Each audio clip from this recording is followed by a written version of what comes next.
Hi everyone, I'm Pip Holbert, Wonderman Thompson UK CEO and Chair of the IPA Effectiveness Leadership Group. So thank you for making the time to join our next session, which is the power of belonging, why positive action matters to effectiveness. And I'm thrilled to be able to introduce Kathryn Jacob, who is CEO of Pearl and Dean, and see it on the shelf, Kathryn, of belonging, and also chair of the AA's Inclusion Hub.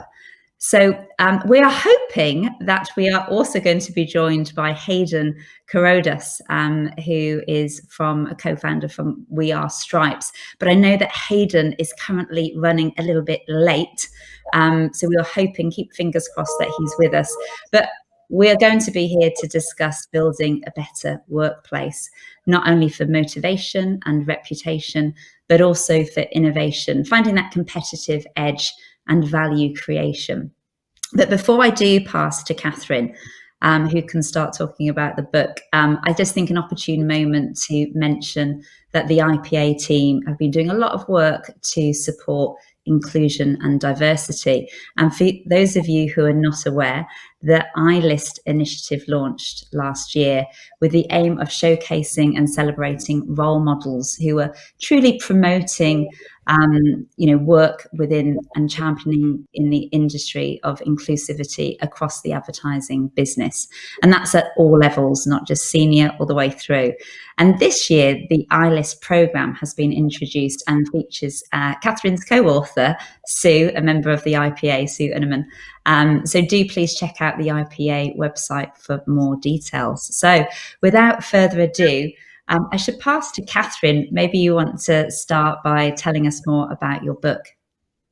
So 4 years ago, Sue and I wrote a book called The Glass Walls: Success Strategies for Women at Work and Businesses That Mean Business. And post that, we've done over 150 talks at various organisations, some media organisations, some client organisations, varying sectors. And what we discovered was that lots of companies have kind of diversity initiatives, but they're not really shifting the dial. So lots of money's being spent, but it's not actually creating a better kind of workplace, which is what, the aim of the book is to do, is to help people find the tools to do that. And so we've interviewed over 150 people, we've done research, and we've called the book Belonging, because actually for people to kind of contribute, they have to feel that they belong within a culture. It's not enough to have a neurodiversity initiative one year and as your focus one year and women the next, and then BAME another time. It's actually got to be embedded in the culture. And the interesting thing was, when we did our research, we discovered a third of people didn't feel that they belonged in their organisation. That's a really, really damning figure. Especially as diversity has been proven to be so successful in driving profitability and revenue growth as well. So companies with a more diverse management on average deliver 19% more revenue. So it's not even as if there's a logical argument about why we shouldn't be doing it. It's just we've hit these kind of barriers of not making it happen. And in some circles, we've come across things where people who are in those diverse groups are just suffering kind of fatigue, because, it's yet another day of, it's International Women's Day, it's the day of the neurodiverse. And yet it's almost as if that's kind of, I don't know, kind of a bit like bunting, we're going to look like we've done it, but actually we're really not going to change it. It's kind of like the MDF version of kind of trying to do a changing rooms thing. It's got no longevity and it's not really shifting the dial. So what we've done in the book is interview people who've gone through their individual journeys. We give people practical exercises in terms of trying to help build their sense of belonging, and also discover where they are in their journey. And it's interesting, so you've got this diversity fatigue, which is those groups who feel that they're always the token person who's representative of X. And then at the other extreme, you've got people who are in power who feel that it's not moving quickly enough. And also, actually, there's evidence in some places of a bit of a backlash. So we've seen a Jeremy Clarkson quote where he said, you know, if you've got a scrotum and you want to get a job at the BBC, forget it, because they're just not employing men. I mean, that is just patently obvious. But you've got these two extremes of kind of fatigue on both sides, and it's just stopping things moving forward.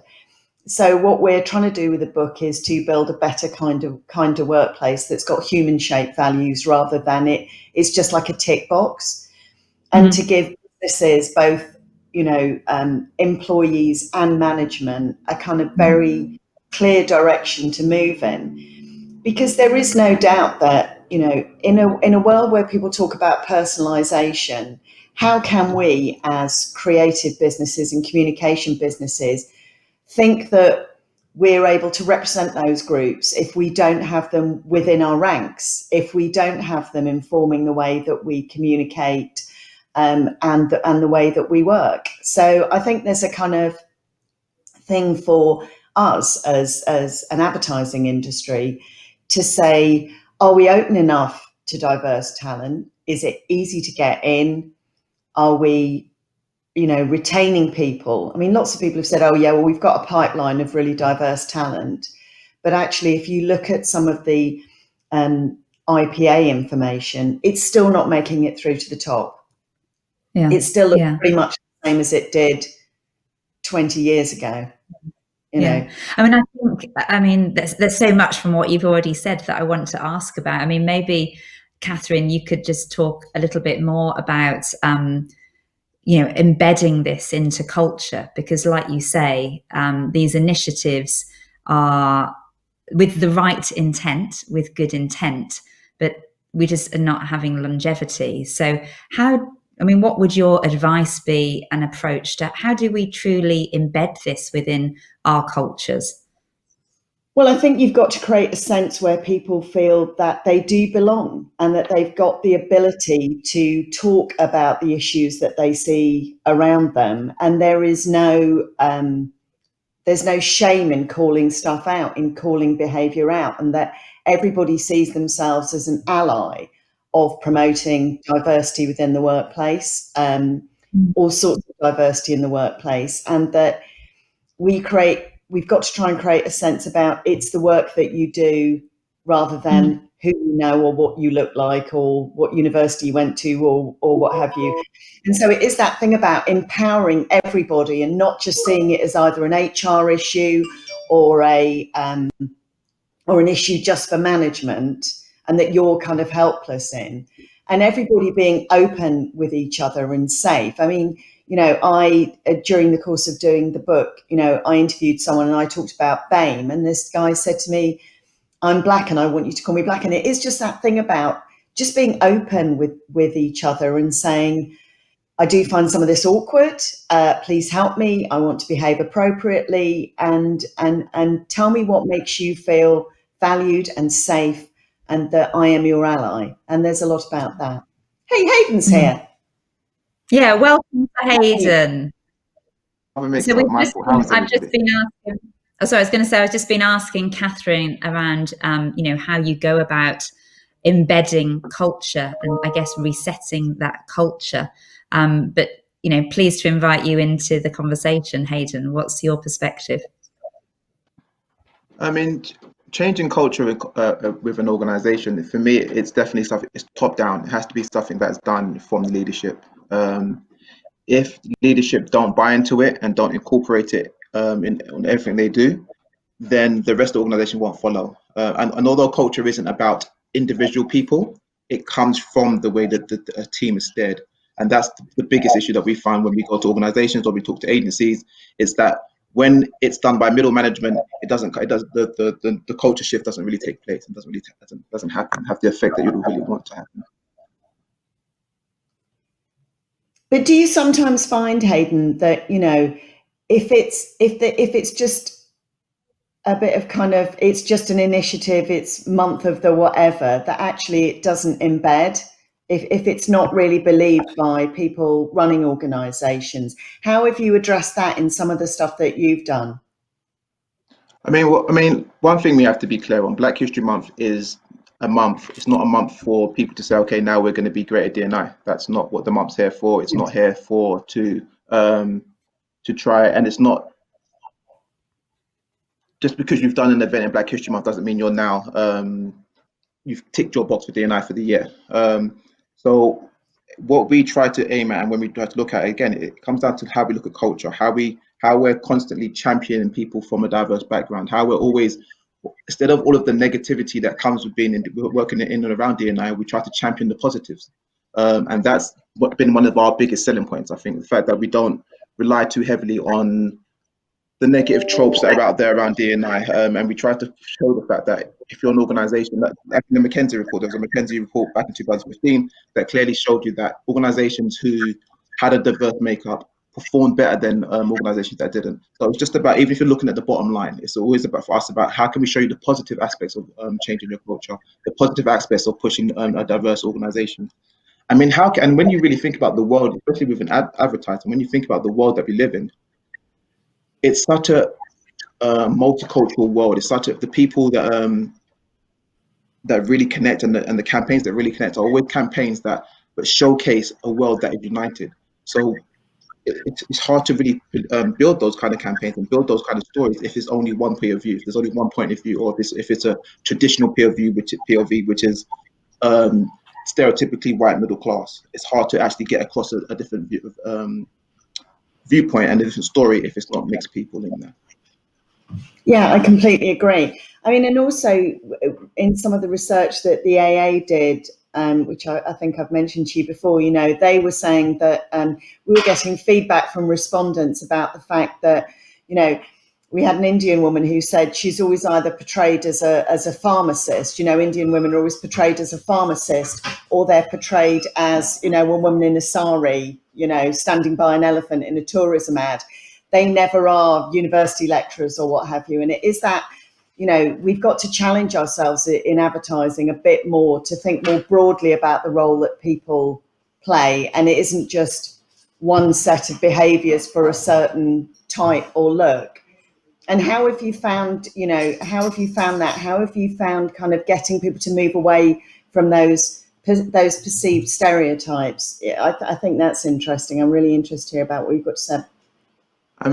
We've got a big saying with We Are Stripes, and it's something that it's one of our kind of mottos, is see it, be it. We're a big believer in see it, be it. And people, once you see yourself in a role, you see somebody in a similar position, that's how it makes you believe that you can become and achieve something different. One of the issues that we try to do push is leadership. So there's a lot of, especially within Adland, there's a lot of lower level creatives or creators of color that are in entry-level roles or maybe mid-level roles, and we're really trying to push to create more senior level. Once you get the senior level, that's when you can start to get the changes, the culture change, and then change the way how Adland really approaches campaigns or approaches how they work. Unfortunately, with stereotypes, it would appear that a lot of brands seem to make mistakes especially when it comes to the Black community around certain things they do. Like we recently had the the Gym Group, who they did a campaign that had 12 years slave, and they said we're going to do a training course which is like 12 years slave. And lots of little things like this that happen so regularly that you start to question, is it on purpose? Because it happens too often and it's so tone deaf that you start to question, are brands doing this on purpose? And I'm going to assume they're not. Obviously they're not, but it happens so frequently that it's quite scary. And we do believe that if there's more people of color or more people of a different mindset and a different thought process, that would change that. And I think the unfortunate thing with that is that a lot of young people don't feel that they can be in these environments, so they're creating their own careers, and they're creating their own groups, and they're creating their own pathways. So what I think is going to start happening is that Adland's going to start missing out on so much talent, because these people are just going to feel like we can't work in these agencies, so we'll do our own thing, and they're going to start creating their own legacies, which is happening already. But if you look at brands that have been really successful, like Tesco, they've properly embraced, portraying people from all different kinds of backgrounds, you know, and have been really, really active in that. And I think it's resonated with them. I mean, they've won an effectiveness award, haven't they? So, you know, that whole thing about changing themselves to look to where their customer base is rather than, you know, and serving their customer base, that's really worked well for them. They've been a real success story. And it is that thing about, we have to kind of try and champion, don't we, really great examples of that work, to say it might feel like it's difficult, but all of the, you know, the rewards are there for companies that are doing that. And I mean, even with that, even the idea that it's difficult, with any other campaign or any other business function, you'd do the research. You'd go out and do the research, and you'd go and find out. You'd find the appropriate things to say, the appropriate terminology to use. You would think locally instead of thinking globally. You do all of these things in any type of campaign. So why would that be any different with your advertising to specific communities? And that's where I think the real letdown is, that it seems to be a laziness almost, where people just seem to assume, oh, don't worry about it, we'll just do it and we'll see what happens and hope for the best. But there's been so many great, I mean, if you look at Nike, when Nike do so many great campaigns that really tie into culture. And I think one of the reasons why they can do it is, one, because they've got authority in that space, and two, because they come across authentic, and three, because they understand it. And it's these three little, it's this triangle effect that you need to really take into consideration when you're creating your campaigns and when you're trying to communicate in a world that is so integrated these days, especially the younger generation, that they don't see culture the same way how we see culture. It's not so much black, white, that they do. There is a much more a united front in that respect. And so it's really that generation I'm hoping will really make the change. But it's probably the generation like myself who's going to coming through now, who need to be the people who can start to make it safe for people to come into agencies and feel that it's safe for them to work and to be their authentic self, so that they can actually contribute. Yeah, I think sometimes it's not laziness. I think it's the fear of saying, you know, the wrong thing or not knowing how to approach it. And that's why you need a diverse workforce, you know, and you need to have those different voices around a table, all feeling that they can contribute, and that they, you know, to what you and I were saying before, Pip, that they belong in that organisation and they're valued for the contribution that they make. And that they're free to kind of challenge or question a brief, or challenge or question, you know, behaviours or certain elements of the culture if they think it's not working. And that will show up so much in the way that, you know, if people feel that it is about who you are rather than, you know, what you look like or if you fit into a certain type, that's the way that we'll drive it. I mean, how are we, Haydn, going to make young people, you know, want to come into advertising if what they think is there is no one there that looks like me or that I can see as a role model? How do we do that? That is the $1 million question, as they say. I thought you knew the answer. No, I mean, I think, like I said, I think what's happening now is there are a lot of people who are creating their own agencies. There are a lot of startup agencies, and I'm hoping that these smaller, more agile agencies will be the agencies of the future. And if that's the case, I think that's how that effect will start to come through. There's lots of programs like the stuff that We Are Stripes do, where we do offering different mentorship programs, or put on different events or spotlights for different people within the sector, so that people can see individuals that look like them. And that's and I listened to what you were saying earlier about BAME. I know there's a up and down about BAME, but me personally, it means what it means. It's an acronym. So if you use the acronym correctly, then for me personally, it's okay if you use the acronym correctly. Where the issue comes in is where you say BAME and you mean black, or you say BAME and you mean Asian. Just then say what you mean. That's where the issue comes in. But if you're talking about, like with We Are Stripes, we cover BAME because we cover black, Asian, minority, ethnic. We cover that whole spectrum of people. But yeah, going back to where the creators are coming from, there's so many brilliant young creators. An organization called GWOP, and GWOP do some amazing things. And they're a smaller agency, but they're a youth culture agency, and they've worked with so many global brands, and brands are reaching out to them now to say, okay, can you come in and talk to us? And because I've spoken to these young people, they didn't even think they were allowed in these spaces.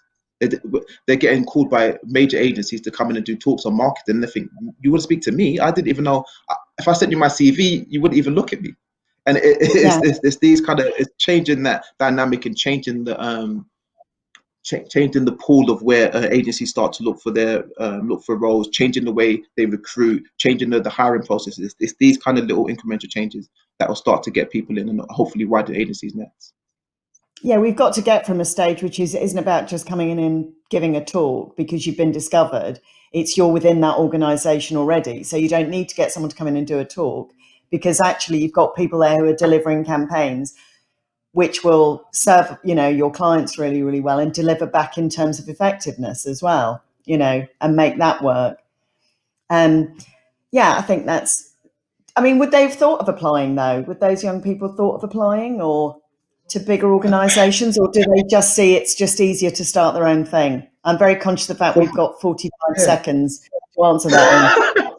From what I see, I feel that it's a mixture. I think people are starting to see that there's opportunities now, especially within the UK, but predominantly people believe they can do their own thing. They've seen success. They've seen they can get recognition for it, and more importantly, get paid for it. So yes, that's what I feel. Yeah. Well, that's, I think that it's really imperative that we kind of future-proof ourselves by reflecting the audiences that we seek to serve, rather than thinking it's a kind of like a one size fits all. As Karen Blackett always says, we need to reflect the glorious fruit salad that is the UK in all the work that we do. Couldn't agree more. Excellent. Well, thank you both. A huge thank you to our speakers this afternoon, Kathryn Jacob and Haydn Corrodus. Great you made it, Haydn. It was good to hear from you. So please stay tuned and get ready, as next up we have Sirhat Echinchi from the Managing Director at Omnicom Media Group UK. And the topic is going to be diverse and inclusive marketing divisions. Sirhat will be revealing the impact of considering diverse cultures and lifestyles in campaign planning in his session called The Diversity Effect. So hope to see you there. Thank you.